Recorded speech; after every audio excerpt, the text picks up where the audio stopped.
Good morning students. आज हम पढ़ने वाले हैं स्टैंडर्ड यूनिट्स के बारे में।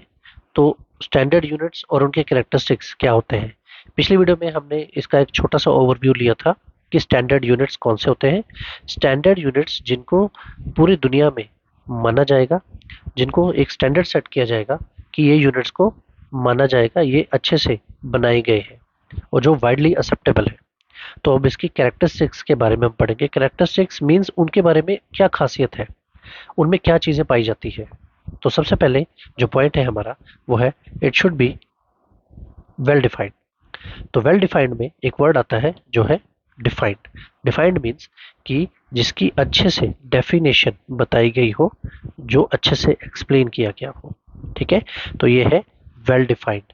ऐसे यूनिट्स जो बनाए जाए like mass, length, time and etcetera, जिनको अच्छे से जिनकी डेफिनेशन बताई गई हो, तो वो है it should be well defined. Next जो सेकंड पॉइंट है वो है हमारा it should B of proper size. तो दोस्तों, प्रॉपर साइज का मतलब इसको हम ऐसे समझेंगे, जैसे आप जब एक दुकान वाले के पास जाते हैं, एक सब्जी वाले के पास जाते हैं, आप उसको कहते हैं मेरे को 1 kg सब्जी दे दो, कोई भी सब्जी। तो वो क्या करता है, अपना जो वेइंग स्केल होता है उसके पास, तो उस वेइंग स्केल में एक तरफ वो 1 kg का वेट रखता है और दूसरी साइड आपकी सब्जी तोलता है। तो ये 1 kg का वेट आपके हाथ जितना छोटा सा होता है, जिसका साइज एक प्रॉपर साइज होता है। ठीक है, ये इतना बड़ा नहीं होता, एक बड़े से पत्थर जितना कि उसको उठाना मुश्किल हो जाए।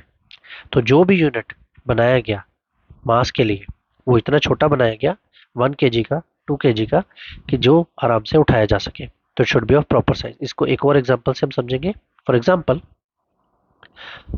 आप एक शॉप पे जाते हैं और आप कहते हैं मुझे 1 मीटर की रस्सी दे दो।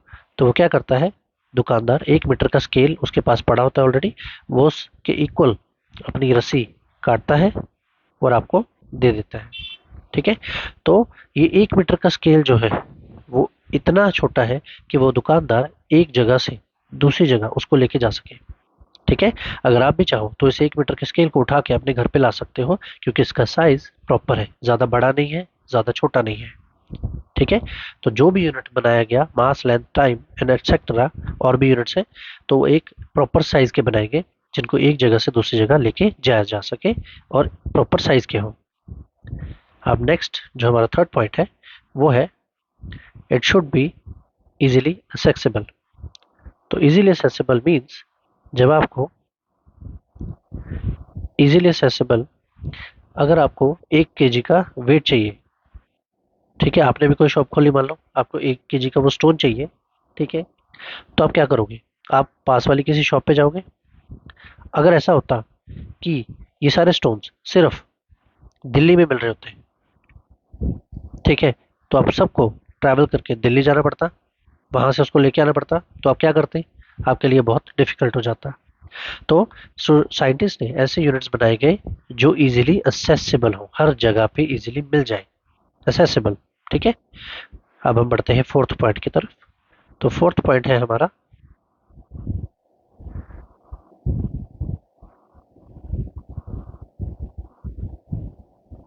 तो फोर्थ पॉइंट है हमारा it should B reproducible at all places. इसके लिए हम अगेन 1 मीटर वाले स्केल की एग्जांपल लेंगे। सोचिए, वो 1 मीटर का जो स्केल है, अगर आपको ऐसा एक स्केल मिल जाए और आप अपने फ्रेंड्स को सेम ऐसा 1 मीटर का स्केल घर पे बना के दे सकते हैं। आपको क्या करना है, लकड़ी लानी है, एक लकड़ी को इसके इक्वल काट के अपने फ्रेंड्स को दे देना है। तो आपने क्या किया, आपने ढेरों स्केल 1 मीटर के अपने घर पे ही बना लिए और अपने फ्रेंड्स में बांट दिए। तो आपने क्या कर लिया, इसको रिप्रोड्यूस कर लिया। तो फोर्थ पॉइंट है it should B reproducible at all places. Scientist ने ऐसे यूनिट बनाए, ये सब सोच के बनाया कि इनको दोबारा से बनाया जा सके, इजीली बनाया जा सके। ठीक है, इनको बनाने में कोई तकलीफ ना आए। हम बढ़ते हैं फोर्थ से फिफ्थ पॉइंट की तरफ। तो फिफ्थ पॉइंट हमारा है दोस्तों, it should not change with time, place, physical conditions like pressure and temperature. अब इसको कैसे समझेंगे, देखिए, जो भी यूनिट साइंटिस्ट ने बनाए, फॉर एग्जांपल वो 1 मीटर का स्केल हमने बनाया, ठीक है, अगर साइंटिस्ट कोई ऐसी अलग मेटल का उसको बना देते जो आज की डेट में वो 1 मीटर का है, लेकिन 2 साल बाद वो बढ़ के लंबा हो जाए और वो 1.5 मीटर का बन जाए, तो क्या हो जाएगा, इससे आपकी रीडिंग गलत आएगी। आप कोई भी एक्सपेरिमेंट करोगे आपकी रीडिंग गलत आएगी।